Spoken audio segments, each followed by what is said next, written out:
जब दुनिया सोती है तब भी आपका गुरु जगता है। बोलो गुरुदेव भगवान की जय। 11 बजे रात के पहले विश्राम नहीं होता। मध्य रात्रि में भी नित्य प्रति जन कल्याण के लिए कुछ चिंतन करता हूं। 2:30 बजे प्रातः भी जगता हूं। सत्य की एक नहीं सैकड़ों घटनाएं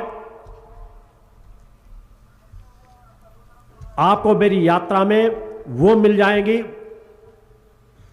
जिन्हें देखकर तुम चमत्कार ही कहोगे। मगर मेरे जीवन में चमत्कार नाम की कोई चीज नहीं है। मैं चमत्कार नहीं दिखाता। मेरे जीवन की यात्रा ही एक चमत्कार है। मेरे सामने जीवन का कोई काल चक्र शेष नहीं है।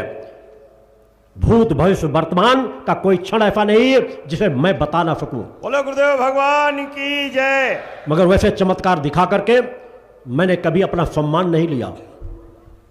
न सम्मान की भूख है। मेरे कार्य मेरे शिष्य सम्मान पाए, मेरे शिष्य मेरे बताए हुए पथ पर चले और मेरे कार्य ही सबसे बड़े चमत्कार होंगे जिस दिशा पर मैं उनको बढ़ाता हूं। एक नहीं अनेकों यज्ञों के प्रारंभ करने के पहले मैंने सभी प्रमाण समाज के बीच दिए हैं। देश में रहकर विदेश में कहां पर किस जगह पर क्या हो रहा है इसकी जानकारी सैकड़ों लोगों के बीच अपने शिष्यों के दी है। असाध्य से असाध्य रोगों को हाथों से स्पर्श करके ठीक किया है, मगर कभी चमत्कार के रूप में उनका प्रचारित नहीं किया। क्योंकि प्रचार हो तो उस परम सत्ता माता आदि शक्ति जगत जननी जगदम्बा का हो, उस दिव्य धाम का हो कि जहां पर यह शरीर रूप में रहूं ना रहूं वहां की ऊर्जा से समाज लाभ प्राप्त करते रहे।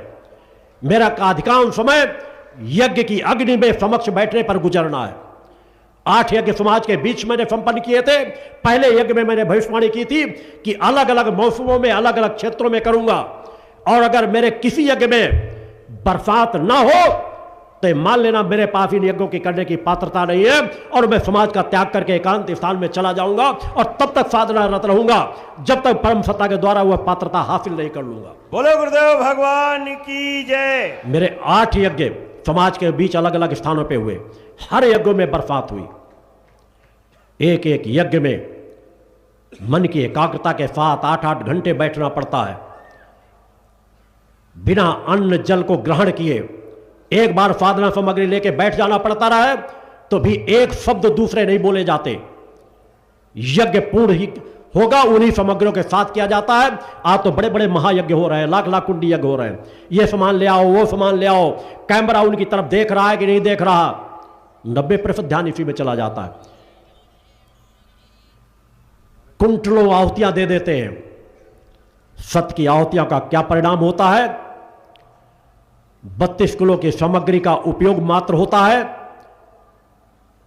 एक दिन के यज्ञ में, और उन यज्ञों में कि जो प्रचंड ऊर्जा होती है उसका एहसास उन 8 यज्ञों में समाज को मैंने कराया है।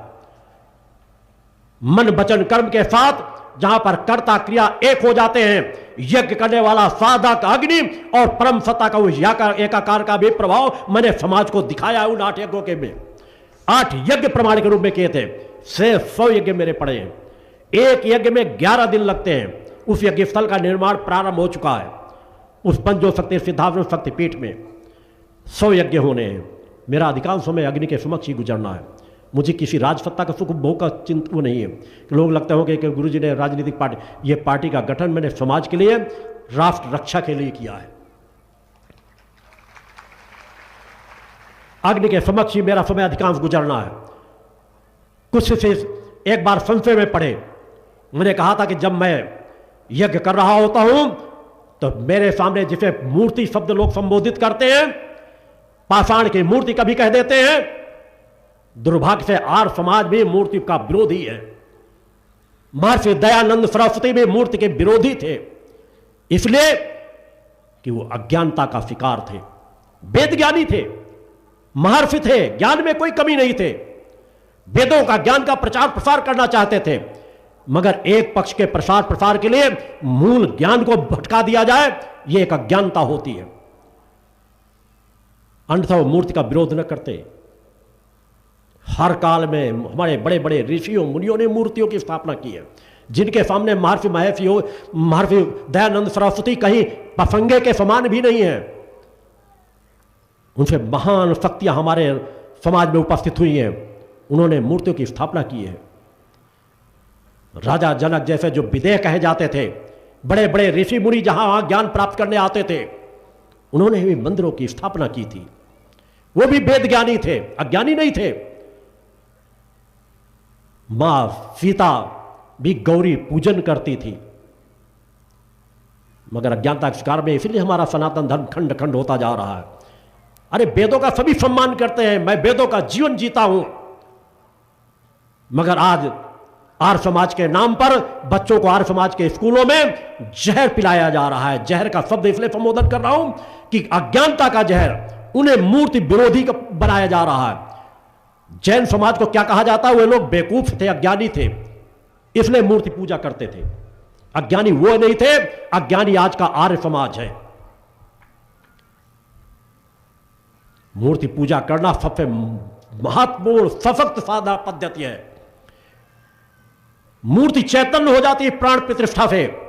और मैंने अपने जब एक कुछ शिष्यों को, तो मैंने अपने 3 शिष्यों को बैठाया था कि जब मेरा यज्ञ चल रहा हो, इतने समय से इतने समय के बीच आगे भी पीछे बैठ जाना दूर, और जिस मां की छवि को सामने रख करके स्थापित करके मैं यज्ञ आहुतियां समर्पित करता हूं, अगर मां के हृदय में मेरी छवि तुम्हें नजर ना आ जाए तो तुम मेरे शिष्य मत बनना, छोड़ के चले जाना। बोलो गुरुदेव भगवान की जय। उन शिष्यों को वह छवियां दिखाई दी। मां के हृदय में आपका गुरु वास करता है और गुरु के हृदय में मां वास करती है। बोलो गुरुदेव भगवान की जय। वैसा जीवन जियो। एक नहीं, यज्ञों के माध्यम से वो प्रमाण मैंने समाज के बीच रखे हैं, मगर अपने आप को प्रचार प्रसार से दूर रखना पसंद करता हूं, क्योंकि मेरा अधिकांश समय एकांत साधनाओं में ही रहता है। मिलने का समय जो सुबह शाम रहता है वही देता हूं। एक बार मिलने के बाद वापस आ जाऊं तो फिर कोई मुख्यमंत्री ही क्यों ना आ जाए, मैं 5 मिनट का समय नहीं देता। मिलने का समय दे रहा हूं, पहले सोचना है। मिलने के समय के अंदर कोई भी आ जाए, गरीब अमीर राजा महाराजा कोई आए, सबको स्थान मिलता है, कोई गर्व घमंड नहीं हो। एक किसान परिवार मेरा जन्म हुआ है, सामान्य सा जीवन जीता हूं, कभी गर्व घमंड का लेकर एक पल जीवन नहीं जीता, मगर सत्य की रक्षा के लिए अपने इष्ट के प्रति मैं कठोर था। अपनी साधनाओं को कि इष्ट की सत्यता को कठोरता से व्यक्त करता हूं, क्योंकि अगर मैं व्यक्त नहीं करूंगा तो फिर कोई दूसरा व्यक्त कर नहीं पाएगा। सत्य की ताकत क्या होती है? अगर एक ऋषि नहीं व्यक्त कर पाएगा तो दूसरा कोई व्यक्त नहीं कर पाएगा।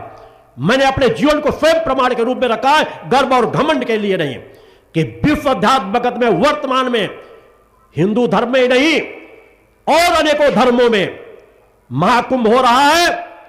मैं वहां तक अपनी आवाज इस मंच से पहुंचाना चाहता हूं।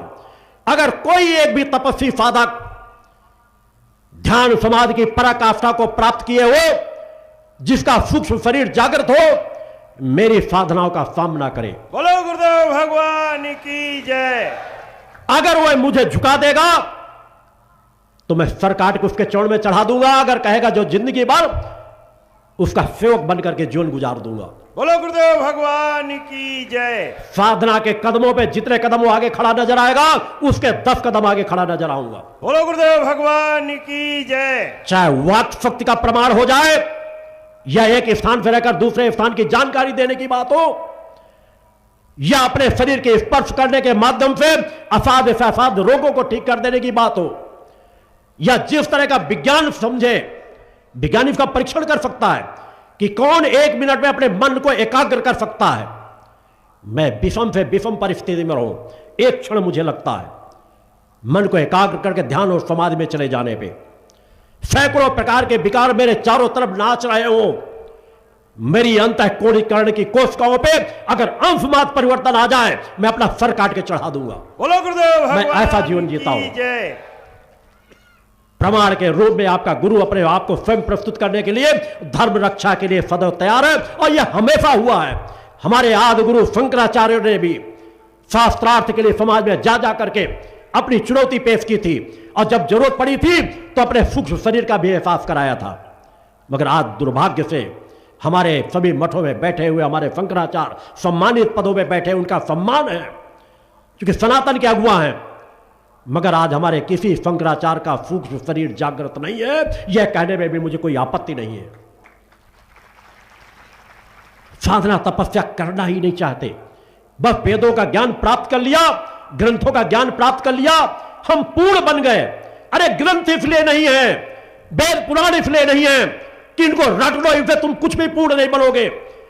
इनके अनुसार जीवन जीना प्रारंभ कर दोगे, तपस्वी बनोगे कि इनके लिखने वाले वेद व्यास कैसे थे, हमारे देवी देवता कैसे थे, हमारे ऋषि मुनि कैसे थे। जिस दिन वह तपस्या करोगे तुम्हें वेदों को रटने की जरूरत नहीं पड़ेगी, वेद तुम्हारे मुख पे वास करेंगे, वेदों के अनुकूल तुम्हारा जीवन हो जाएगा। तभी समाज में परिवर्तन आएगा, तभी हो सकेगी सनातन की रक्षा। हम सबका आह्वान करते हैं और मिलकर के सनातन की रक्षा करें, हिंदू धर्म की रक्षा करें, भारतवर्ष को गौरवान्वित करें, सभी देशों को विकास के पथ पर ले जाएं। हम विश्व का कल्याण कर सकते हैं। और कोई आगे नहीं भी आता तो भगवती मानव कल्याण संगठन आपका गुरु उस दिशा में कार्य कर रहा है और उस लक्ष्य की प्राप्ति करके रहेगा। बोलो गुरुदेव भगवान की जय। आओ अब हम उस ओर चले, इन क्षणों पर माता भगवती आदि शक्ति जगत जननी जगदम्बा की आरती की ओर चले। मैं इन क्षणों पर आप सभी लोगों को अपने पुनः एक बार अपना पूर्ण आशीर्वाद प्रदान करता हूं। बोल जगदम्बा माते की जय। बोलो बस एक और सूचना देना चाहूंगा आरती के पहले। मैं हर शिविरों में एक दिन पहले उपस्थित होता हूं, 2 दिन शिविर में रुकता हूं और 1 दिन शिविर के बाद रुकता हूं। जब से आ जाता हूं एक भी व्यक्ति से नहीं मिलता, वो चाहे मंत्री हो, चाहे संतरी हो, चाहे कितना बड़ा पदाधिकारी हो, चाहे जितना बड़ा धन कुबेर हो, कभी भी नहीं मिलता। जो मैं आकर के उस क्षेत्र की जनता के लिए, सभी के लिए, किसी से विरोध नहीं है, सभी के कल्याण के लिए अपने कच्छ में साधनारत रहता हूं। केवल शिविर पूर्ण हो जाने के बाद 1 दिन जब रुकता हूं तब उस क्षेत्र के लिए अधिक से अधिक चिंतन रहता है। और कुछ लोगों से, मीडिया क्षेत्र से हो या कुछ और ऐसे क्षेत्रीय प्रबुद्ध लोग होते हैं जिनको यदि थोड़ी देर मुझसे मिलना की अपेक्षा है या मिल करके उनको मैं थोड़ी दिशा दे सकता हूं कि वो समाज सेवा के कार्यों में अपने आप को और आगे बढ़ा सके, तो उन्हें 1-2 घंटे का समय देता हूं।